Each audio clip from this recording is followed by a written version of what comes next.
Hello, everyone. Welcome to day 3 of the Mental Health v Debt Challenge.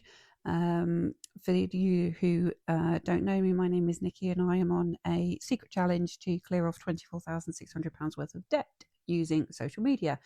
From my original post, I had so many people ask me for a recipe for bread, so I have put this two-part video together to show you. So what you need is 500 grams of strong bread flour, 30 grams of dried yeast, which you are going to put on one side of the mixing bowl, and 10 grams worth of sea salt, which you put on the opposite side to the dried yeast. Yeast and salt don't tend to go well together if you mix it together at the very beginning, especially when you're adding the water. Then what you need to do is you need to have around about 250 ml of warm tap water, which you're going to pour into the mixer with the mixer on a slow speed to begin with, normally for about 2 to 3 minutes. And you're going to pour in some of the liquid. Don't rush this stage. Let the bread mixture all come together. The quicker you are with it, the worse the bread will be. So the bread is a very you need time. So what kind of happens is it starts to look a little bit sort of lumpy and clumpy at the moment. As you add in more water and you turn the mixer up, you are going to see it start to come together. And what will happen is it will come away from the side of the bowl, because at the moment you can see it's quite sticky all to the side of the bowl. I'm adding now 20 grams of sunflower oil. You can add sunflower oil if you wish. You don't have to. The more fat that you put into bread making, the fluffier and softer the bread or rolls would be. So you don't have to add it if you don't want to. You can just stick with the basic ingredients of it and not use it. But I've chosen to use it this time just to do something a little bit different. It's really important at this stage to allow the mixture to really take form. As you can see, I've added just a touch more water just to combine it together a little bit more. Unfortunately, I feel like with bread making, there isn't a strict recipe that you can follow. Sometimes you'll use a little bit more than 250 ml of water, and sometimes you will use a little less. It's very much down to the eye. The best advice that I can give you is that you are basically looking for it to all kind of clump together and stick to the dough hook. So as you can see here, I've added just a little bit too much water, so I'm kind of equaling it out a little bit with a tiny bit of flour. That just pulls it away from the edge of the mixing bowl and gives you that kind of all togetherness that you are looking for. As I say, there isn't a massive art to it. It's just unfortunately what you can see with your eye and how it feels. The key is that when you feel the mixture with your hands, is that it's not sticking to your fingers, it's not sticking to the outside of the bowl. You want it all to be clear from the bowl. It's almost like the bowl is like you've just washed it. So that's really what you're looking for at this stage. Again, it's down to eye. It's down to being able to see if it's coming together properly.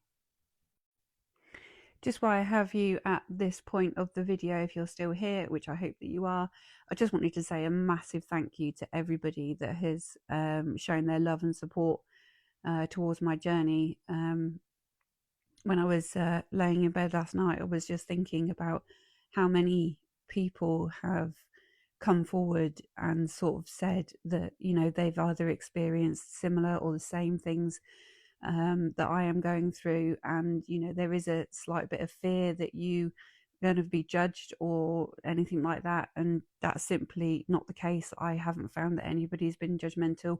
Everyone has been so supportive, and it's just beautiful. And if anything, it's given me a massive drive to show people that, whatever somebody is dealing with, we're all walking a journey.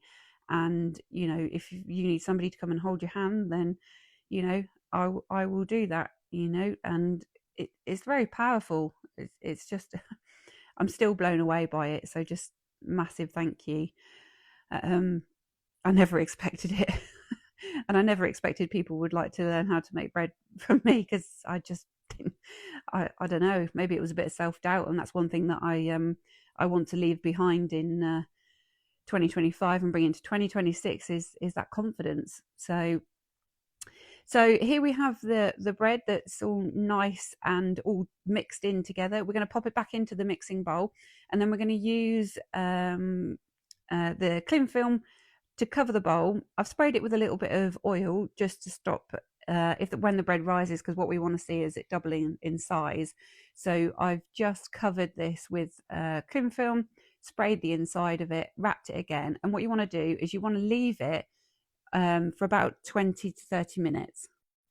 After about 30 minutes of it being in a warm place, I popped mine on my radiator in my living room. You'll see that it starts to sort of stick to the sides. So we're going to do a second proof. So we're going to take a loaf tin. I'm going to spray it with some oil, because it will simply be easier to turn out of the loaf tin when it is ready. So you've got your loaf tin. A little pro tip from hubby: if you just put a little bit of flour onto your hands, just to dry your hands out, it's easier to pull all of the dough that is in the bowl out of the bowl. You'll see that the actual mixture itself, the yeast has started to activate, so that's where you get that stretchiness from. So what we are going to do is we are going to knock back the bread. Knocking back bread is, well, the mixture is just a case of removing the air that has accumulated inside the mixture, so that we can go through the process again and prove it for the second time.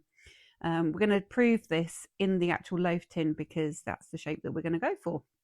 So the first proof doesn't matter what you prove it in, which is why I left it in the mixing bowl. And the second one I am doing in the tin, because there's no point in, I don't need to knock it back again, so we don't need to touch it once it's proved its second time. So basically with knocking the air out, all you need to do is sort of just press it around on the board. I mean, I roll and push, well, that's how I was taught to, and then stretching it and pulling it apart to almost like flatten it, which is something that I think my dad actually taught me. So you want to really knock it back, get all that air out. You can be quite vicious with it, which is quite handy. So and just pull it apart. And what we're gonna do is, or what I was taught by my dad, was that if you take the edges of each side and fold them into the middle, you fold them into the middle of your bread, and then you roll it. Okay, roll it away from you, so that basically you're kind of rolling it into that loaf shape. Okay, and once you've got that, just pop it into your loaf tin, and then what you're going to do is you are going to cover it again with the cling film. Now, I am a stickler for waste. I hate wastage. It really bothers me. So I'm using the cling film that I used on the first proof, which would have been easier if I hadn't have sort of mixed it together. So once I had put the cling film on, I realised that I couldn't get it to stretch over it properly. So I ended up having to take the whole lot off again. Which is, never mind, these things happen. So once you manage to, I can't stand cling film, but it's so handy. But once you've managed to get it all together and I get it wrapped up eventually, you then take it for a second proof. So I went back to the radiator and popped it on the radiator, and it was on there probably for another 20 to 25 minutes on this second proof. But follow me for part 2, where we finish it off and you get to see the results. So come back.